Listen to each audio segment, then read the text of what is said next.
Sumainyo ang Panginoon. At sumaiyo rin. Ang pagpapahayag na mabuting balita ng Panginoon ayon kay San Mateo. Papuri sa iyo, Panginoon. Noong panahong iyon, nagtipon-tipon ang mga Pariseo nang mabalitaan nilang napatahimik ni Jesus ang mga Saduceo. At isa sa kanila, isang dalubhasa sa kautusan ang nagtanong kay Jesus upang subukin ito. Guro, alin po ang pinakamahalagang utos sa kautusan?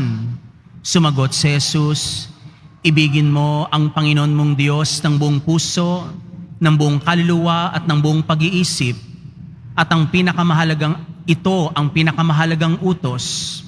Ito naman ang pangalawa, ibigin mo ang iyong kapwa gaya ng iyong sarili. Sa dalawang utos na ito nakasalalay ang buong kautusan ni Moises at ang turo ng mga propeta. Mga kapatid ko, ang mabuting balita ng ating kaligtasan. Pinupuri ka namin, Panginoong Hesukristo. Magsiupo po muna ang lahat. Magandang hapon po sa inyong lahat. Naparito tayo sa dambana ng Quiapo upang manikluhod sa ating mahal na Panginoong Sereno, upang humingi ng awa at upang dumulog sa kanyang pagmamahal. Naparito tayo hindi upang subukin ang ating Panginoon kung anong uri ng pag-ibig meron siya. Ngunit ngayon nagpapaturo tayo sa ating mahal na Panginoong Sereno kung paano magmahal, kung paano iparamdam ang pag-ibig sa ating kapwa, at kung ano ang pinakamahalaga sa lahat. Isang dalubhasa sa batas ang siya nagtatanong kay Jesus. Siya ay dalubhasa. Alam niya ang pinakamahalaga. Alam niya ang pinakadakila sa mundong ito sapagkat siya ay dalubhasa. Pero tinanong niya si Jesus upang ito'y subukin. At hindi naman siya nagkamali sa pagsubok kay Jesus sapagkat nilagom ni Jesus ang napakaraming batas si Moises sa dalawang pangungusap. At alam ko, lagi natin itong binabalikan sapagkat ang dalawang bagay na ito ang madalas din nating makalimutan o isinasantabi natin sapagkat ang sino mang tumatalima sa dalawang pangungusap na ito ay nagbubuhat o nagpapasa ng kanyang sariling krus, katulad ng atas sa atin ng Panginoon, kung nais mong sumunod sa akin, itakwil mo ang ayon sa iyong sarili, pasanin ang iyong krus at sumunod sa akin. At itong dalawang pangungusap na ito ang magtuturo sa atin kung paano nga ba pasanin ang ating mga sariling krus, kung paano tayo makasunod sa ating mahal na Panginoon Sereno, kung paano tayo maging kamukha ni Jesus. At ano ang dalawang pangungusap? Una, ibigin mo ang Diyos ng higit sa lahat. Hindi lamang basta siya ang una, siya ang talagang dapat na ibigin. At papaano siya iibigin? Ng buong husay, ng buong mong pagkatao, ng buong mong pag-iisip, ng buong mong kaluluwa. Mamahalin at iibigin ng Diyos ng higit pa sa mga ito, ng higit pa sa lahat. Natatandaan ninyo nung minsan tinanong ni Jesus si Pedro, iniibig mo ba ako ng higit sa mga ito? Ano kaya yung mga ito na yon? Sino kaya yung mga ito na yon? Palagay ko, ito ang mga pinanghahawakan ni Pedro. Mga bagay, mga tao, mga sitwasyon sa kanyang buhay na hindi niya mabitawan. Pero anong tanong sa kanya ni Jesus? Iniibig mo ba ako ng higit pa sa mga ito? At tanungin nga natin ang ating sarili, iniibig ba natin ng Diyos ng higit pa sa mga ito? Ng higit pa sa meron ka ngayon? Nang higit pa sa meron ka sa mga kamay mo ngayon, nang higit pa sa mga nakaduktong sa iyong pangalan, na higit pa sa iyong kayamanan o katanyagan, na higit pa sa mundong ito.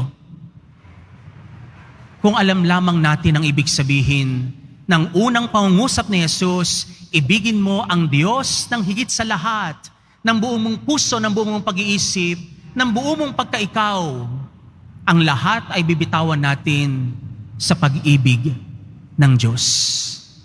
Ang tanong, tayo ba'y nakasusunod o O tayo ba'y tumatalima sa napakahalagang utos na ito? Hindi lang basta ito utos, ito ay atas. Hindi lang basta utos na pinapagawa sa atin ng sapilitan, kundi atas na isinasabuhay natin sa araw-araw. Kaya nga siguro tayo pupunta rito sa Quiapo upang ipamanhik sa Diyos na tayo tulungan na mahalin siya ng higit sa lahat. Upang iparamdam natin sa Diyos na siyang una sa lahat, siya lamang ang minamahal natin.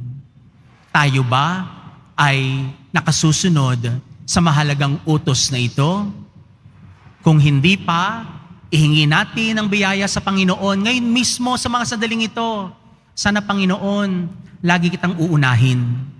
Sana Panginoon, ikaw ang mamahalin ko, sapagkat kapag inibig kita, kailan may hindi ako magkakamali sa bawat kilos ko sa mundong ibabaw. Kaya nga, ang ikalawang pangusap, ibigin mo ang iyong kapwa gaya ng pag-ibig mo sa iyong sarili. Ang ikalawang utos ay katulad nung una at hindi maaaring ihiwalay dun sa una, laging magkarugtong sapagkat kapag namili ka lang ng isa, tayo ay para bang sinungaling. Mahal mo ang Diyos pero hindi mo mahal ang iyong kapwa. O di kaya ay mahal mo ang iyong kapwa pero hindi ka nananalig sa Diyos. Ito ay laging magkasama. Ito ay laging magkaugnay. Ang tanong siguro natin ngayon, sino ngayon ang aking kapwa? Ang kapwa ba ay yung tao lang na maaari ring magbalik sa iyo ng pagmamahal? Yung maaari magsukli sa iyo ng pag-ibig? Ang kapwa, ayon sa Panginoon, kasama doon yung ating kinabubuutan. Kasama doon yung ating kaaway. Kasama doon yung mga nagbibigay sa atin ng pasakit. Kasama doon yung sumisira sa atin. Napakahirap tumalima sa napakahalagang utos na ito. Pero kinakailangan natin ng pananampalataya sa Diyos upang tumalima tayo sa dalawang mahalagang utos na ito na binigkas ng ating Panginoon. Handa mo bang iwanan ang lahat para kay Jesus? Handa mo bang ibigin ang lahat para kay Jesus? Higit pa sa mga ito. At ikalawa, naparito ka ba upang ihingi ng tawad sa Panginoon ang bagay na hindi natin magawa? Hindi natin kayang mahalin ang kapwa natin dahil sa tayo ay maaring makasarili o nasasaktan. Pero hingin natin ang tulong ng Diyos upang maisakatuparan natin ang dalawang mahalagang utos na ito. Ang ibigin ng Diyos na higit sa lahat ng buo mong pagkaikaw at ibigin mo ang iyong kapwa kagaya, katulad ng pagtingin mo sa iyong sarili.